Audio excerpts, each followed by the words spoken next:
Margoton, la jeune bergère, trouvant dans l'herbe un petit chat qui venait de perdre sa mère, l'adopta. Elle entr'ouvre sa collerette et le couche contre son sein. C'était tout ce qu'elle avait, pauvrette, comme coussin. Le chat, la prenant pour sa mère, se mit à téter tout de go. Ému, Margot le laissa faire, brave Margot. Un croquant passant à la ronde, trouvant le tableau peu commun, s'en alla le dire à tout le monde et le lendemain. Quand Margot dégrafait son corsage pour donner la gougoute à son chat, tous les gars du village étaient là.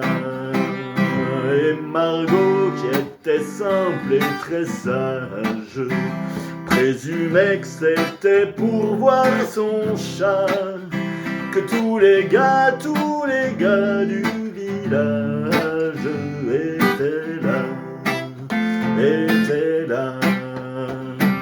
Le maître d'école, ses potaches, le maire, le bedeau, le bougnat, négligeaient carrément leur tâche pour voir ça. Le facteur d'ordinaire si preste pour voir ça ne distribuait plus les lettres que personne au reste n'aurait lues. Pour voir ça, Dieu le leur pardonne, les enfants de cœur au milieu du saint sacrifice abandonnent le saint lieu. Les gendarmes, même les gendarmes, qui sont par nature si ballots, se laissaient toucher par les charmes du joli tableau.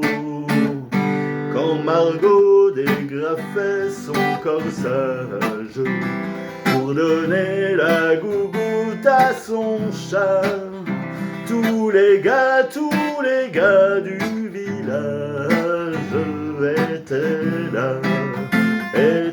là. Et Margot, qui était simple et très sage, présumait que c'était pour voir son chat que tous les gars du village étaient là. Mais les autres femmes de la commune, privées de leurs époux, leurs galants, accumulèrent la rancune patiemment. Puis un jour, ivre de colère, elles s'armèrent de bâtons et farouches, elles immolèrent le chaton.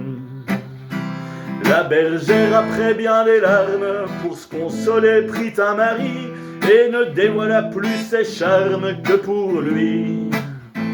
Le temps passa sur les mémoires, on oublia l'événement. Seuls des vieux racontent encore à leurs petits-enfants que Margot dégrafait son corsage pour donner la gougoute à son chat.